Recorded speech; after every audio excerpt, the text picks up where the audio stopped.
안녕하세요, 태봉입니다. 오늘은 차량 인도받고 운전석에 앉으면 뭐부터 해야 하는지 얼떨떨한데요. 주니포 인도 후 초기 설정 방법 간략히 알아보겠습니다. 처음 차량에 탑승하면 제일 먼저 하는 것, 시트를 조정하고 스티어링 휠, 사이드미러, 룸미러 위치를 조정해야 합니다. 왼쪽 하단의 자동차 모양을 누르면 메뉴가 나오는데요. 상단에 보면 테슬라 계정의 프로필이 등록되어 있을 겁니다. 이 프로필이 선택되어 있는 상태에서 시트의 왼쪽에 있는 버튼으로 시트를 조정합니다. 1번 스위치로 좌석, 앞뒤, 높이, 기울기 각도 조절이 가능합니다.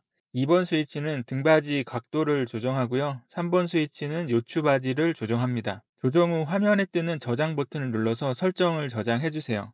다음으로 스티어링 휠을 조정합니다. 컨트롤 메뉴에서 스티어링을 선택하시면 되고요. 스티어링 휠의 왼쪽 스크롤 버튼을 사용해서 원하는 위치로 맞추어 주시면 됩니다. 휠의 위쪽이 팔을 쭉 뻗었을 때 팔목 정도 오면 된다고 합니다. 다음으로 사이드 미러를 조정하면 되는데요. 컨트롤 사이드 미러를 선택한 후에 왼쪽 오른쪽을 맞추시면 되는데, 거울을 봤을 때 차 뒤 옆이 약간 유리에 걸치도록 위치를 조정하면 되겠습니다. 여기에 자동 기울기가 활성화되면 후진 기어를 넣었을 때 사이드 미러가 아래쪽 방향을 비추게 되고요. 기울기 위치 조정하기 버튼을 눌러서 위치를 조정할 수 있습니다. 스티어링 휠을 보시면 왼쪽은 상단에 하이빔 헤드라이트 버튼이 있고요. 하단에는 와이퍼 작동 버튼이 있습니다. 와이퍼 버튼을 한번 누르면 와이퍼가 작동하고, 꾹 누르고 있으면 워셔액을 분사하면서 작동됩니다. 와이퍼 버튼을 한번 누르면 와이퍼 설정 창이 모니터에 뜨고 설정도 가능합니다. 스티어링 휠 오른쪽 상단에는 카메라 표시 버튼이 있고요. 누르면 모니터에 전방 카메라와 사이드 카메라를 볼 수 있습니다. 하단에는 음성 명령 버튼이 있고, 누른 후 실내 온도 조절, 와이퍼 설정, 차량 제어, 내비게이션, 전화 걸기 등을 할 수 있습니다. 다음으로 주행 설정을 할 건데요. 가속은 악셀을 밟았을 때 부드럽게 가속되도록 컴포트로 설정하고요. 감속은 엑셀에서 발을 떼었을 때 회생제동이 덜 걸리도록 감소됨으로 설정하겠습니다. 내연기관 타시던 분들은 감소됨으로 하면 이질감이 덜해 멀미가 좀 없다고 합니다. 저는 내연기관차가 익숙해서 그런가 아직까지는 감속으로 놓고 타고 있고, 감속에 놓고도 원페달 드라이빙이 가능합니다. 조항 저항력은 스티어링 휠이 쉽게 돌아가게 하는 설정인데요. 가벼운 저항으로 설정하세요.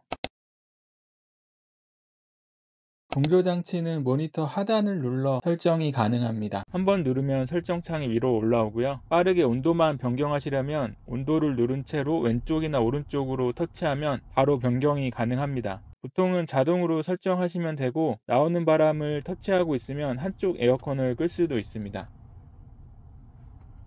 바람 방향을 조절하려면 바람을 터치한 후 좌우 상하로 터치하여 조절이 가능하고, 하단의 바람개비 아이콘을 클릭하면 스윙 모드가 활성화되어 바람이 좌우로 계속 움직입니다. 열선과 통풍은 가장 왼쪽의 아이콘에서 설정할 수 있습니다.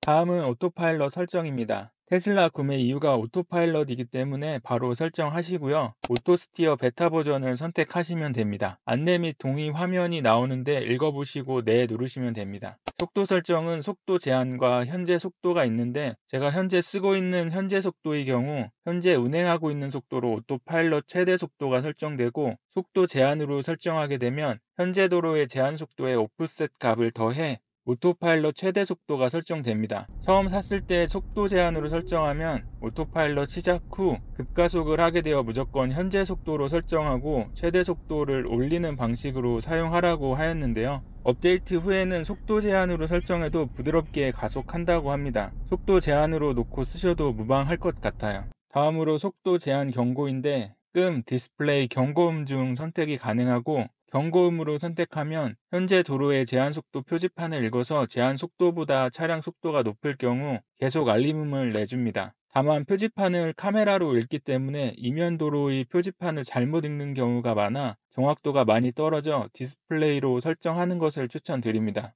참고로 이 기능은 오토파일럿 사용 중에만 알림음이 나오는 것이 아니고 내가 차를 운행 중일 때에도 알림음이 발생합니다. 안전을 위해 전방 충돌 경고는 민감, 차선 이탈 회피는 보조로 설정하시고요. 전방 충돌 경고는 앞에 차량이나 장애물이 있을 때 부딪힐 것 같으면 모니터에 빨간색으로 표시해주면서 경고음으로 알려줍니다. 말 그대로 활성화할 경우 경고만 해주고 제동하지는 않는다고 합니다. 차선 이탈 회피는 60에서 145km로 주행 중에만 작동합니다. 경고로 설정하였을 경우 스티어링 휠의 전동으로 알려주고 보조로 했을 경우 주행 중 옆 차선으로 이탈하거나 도로 가장자리에 가까워지면 교정 조향이 작동되어 안전한 위치로 유지한다고 합니다. 긴급 차선 이탈 회피, 장애물 감지 가속은 활성화 해두시면 됩니다. 처음 차량을 운행하고 오토파일럿을 실행하기 위해서는 차량이 학습을 해야 하는데요.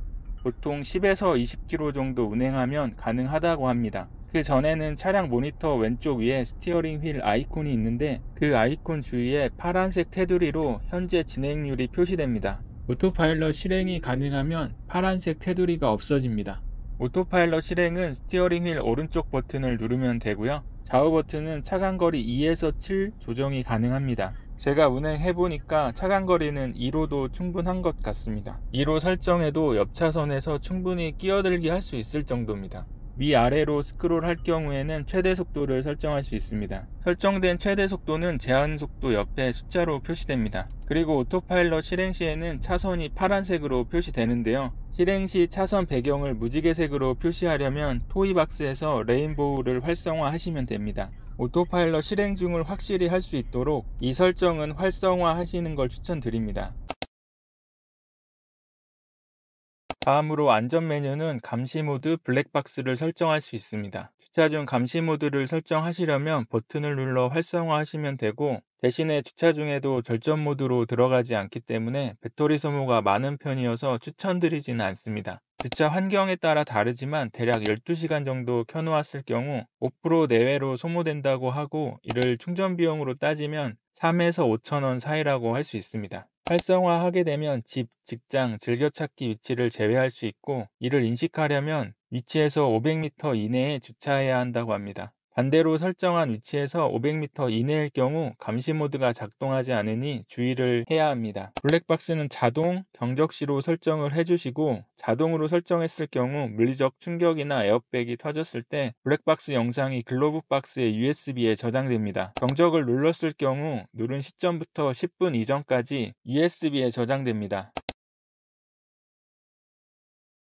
다음으로 내비게이션 설정인데요. 내비게이션 설정에서는 온라인 경로 활성화, 과속 단속 구간 경고음 활성화를 켜두시길 바랍니다. 주의하실 점은 과속 단속 구간 경고음을 활성화하더라도 300m 전방에서 한 번만 띵 알려주기 때문에 주의하셔야 하고요. 프리미엄 커넥티드를 구독해야만 알림음이 발생하는 걸로 알고 있습니다. 그리고 단속 구간 표시 알림은 내비게이션에서 경로 지정을 하지 않으면 따로 표시 알림이 발생하지 않습니다.